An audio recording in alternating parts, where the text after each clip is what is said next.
ઓમ નમો નારાયણ. હું અરુણાબેન પી ગોસ્વામી સુરતથી તમારું સ્વાગત કરું છું અરુઝ કિચનમાં. તો આજે આપણે બનાવીશું ડારિયાની ચટણી. તો એના હારું આપણે આજે પીળા ડારિયા આવે એ લીધા છે. એના ફોતરા કાઢી નાખવાના આ રીતે, અને ફોતરા કાઢેલા હોય તો એ હાલે, એ મળે જ છે માર્કેટમાં. તો એ લીધા છે આપણે અડધો કપ જેટલા. અને લીલા ધાણા, તો આટલા આપણે લીલા ધાણા ધોઈને લીધા છે, દાઠી આરે જેમ આ રીતના. અને મરચાં, તો તીખાશ માટે આપણે આ 4 મરચાં લીધા છે, અને 1 લીંબુ ખટાશ માટે. થોડુંક આપણે લસણ લીધું છે. મીઠું જોહે સ્વાદ પ્રમાણે. અને નોર્મલ બીજા મસાલા આપણે એમાં નાખશું, જીરું ને ધાણા જીરું, હિંગ ને રાઈ જીરું વઘાર કરીને એમ, હળદર ને બધું, અને તેલ જોહે. તો પહેલાં આપણે આ ડાળિયા છે એને લઈ લેવું મિક્સર જારમાં. તો આ રીતની જે ચટણી બનાવવાની જાર હોય એમાં લેવાના, એટલે આરામથી પીસાઈ જાય આ રીતે. અને એમાં આપણે નાખી દઉં આ લસણની કર્યું. મસ્ત ટેસ્ટ લાગે ચટણી બનાવીને તમે રાખો ને એટલે. તો આને આપણે હવે મરચાં, તો મરચાંને આપણે ટુકડા કરીને નાખીશું આમાં. તો આ આપણે ધોઈને જ લીધેલા છે.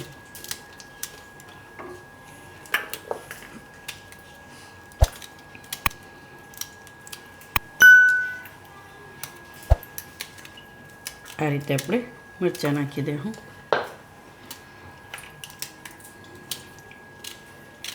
તો પહેલાં આને થોડુંક ફેરવી લઉં, પછી એમાં આપણે નાખીશું લીલા ધાણા. તો આને આપણે પીસી લીધું. આ રીતનું આપણે પીસી લેવાનું. તો લસણ ને બધું એકદમ સરસ આ રીતનું પીસાઈ જાય. તો આને આપણે હવે કાઢી લેવું.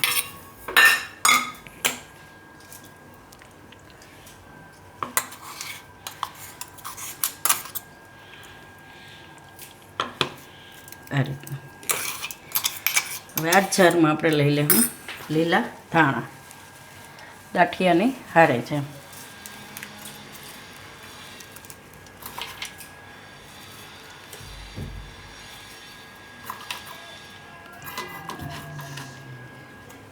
થોડુંક આમાં આપણે નાખીશું આખું જીરું, 1 ચમચી જેટલું, એટલે અધકચરું વટાઈ જાય. એકદમ આખું વટાય નહીં તો હાલશે. હવે એમાં થોડુંક લીંબુ નાખી દઉં આપણે.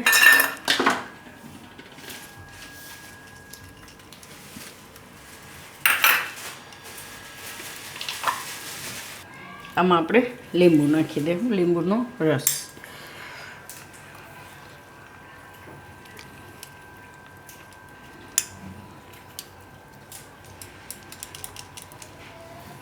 થોડુંક મીઠું નાખી દઉં પીસવામાં.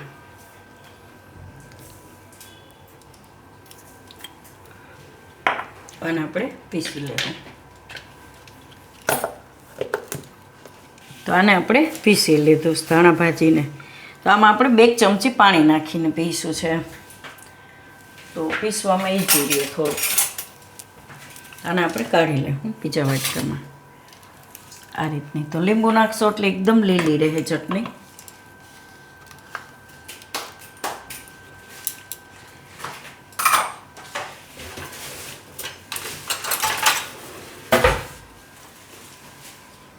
મસ્ત લીંબુવાળી ધાણાવાળી ચટણી.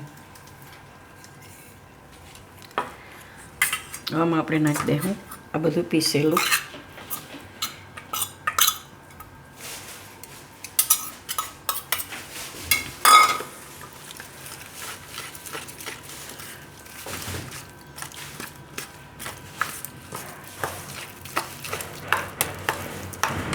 આ તમે ઇડલી એ રહી ખાઈ હગો, ઇડલી ઢોકરાઈ રહી, આ ચટણી ખાવામાં અસર લાગે, ટેસ્ટી એમ. ને કોઈ પણ વસ્તુ તમે ફરસાણ ભેગી ખાઈ હગો એમ, એકદમ સરસ લાગશે. તો હવે આપણે એનો વઘાર કરશું. તો થોડોક તેલ ગરમ મૂકી દઉં.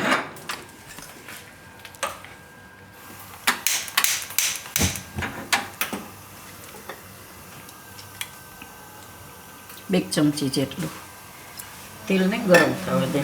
ત્યાં સુધીમાં આમાં આપણે જે એક્સ્ટ્રા લીંબુ હતું એ ચટણીમાં નીચવી નાખીશું. બીજું જે હતું એ.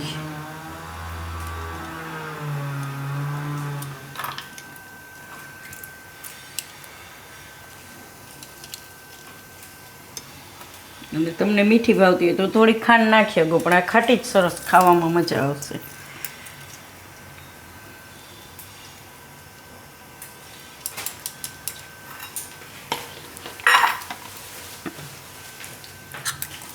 મીઠું ટેસ્ટ કરી લેવાનું.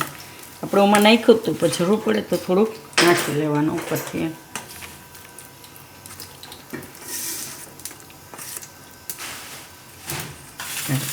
અને જીરું અધકચરું આમાં વટાઈ ગયું હશે ને એનો ટેસ્ટ એકદમ સરસ આવશે. તો આ તેલ આપણું ગરમ થઈ ગયું છે. થોડીક એમાં રાઈ નાખીશું અને થોડું આખું જીરું. એકદમ ઘરમાં રહેલી વસ્તુથી જ તમે બનાવી શકો.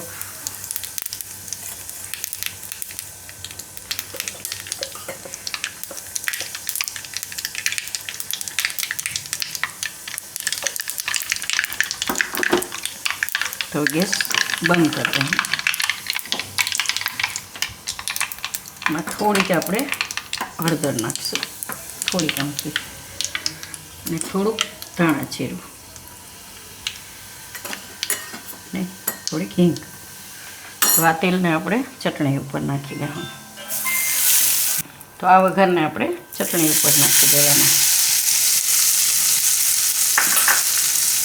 અને મિક્સ કરી લેવાનું.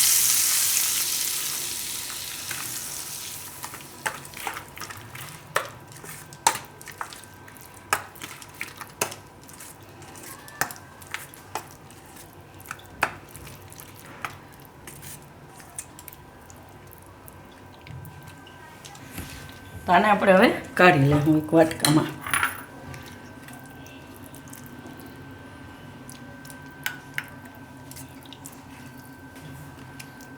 તો આને તમે ફ્રીજમાં ભરીને રાખી દો તો 4-5 દિવસ સુધી હાલશે. એમ બગડશે નહીં. આપણે લીંબુ નાખ્યું છે એમાં એટલે ખટાશ છે, એટલે તેલ છે ને ખટાશ છે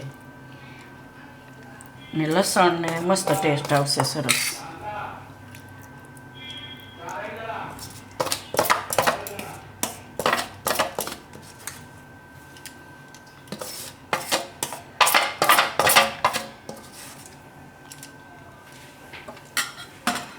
તો તૈયાર છે આપણી ડાળિયાની ચટણી. તો જો તમને મારી આ રેસીપી પસંદ આવી હોય તો એને લાઇક કરજો, શેર કરજો અને મારી ચેનલને સબસ્ક્રાઈબ કરજો અને બેલ આઇકન દબાવવાનું ના ભૂલતા. કમેન્ટ કરીને કહેજો કે તમને કેવી લાગી આ ડાળિયાની ચટણી.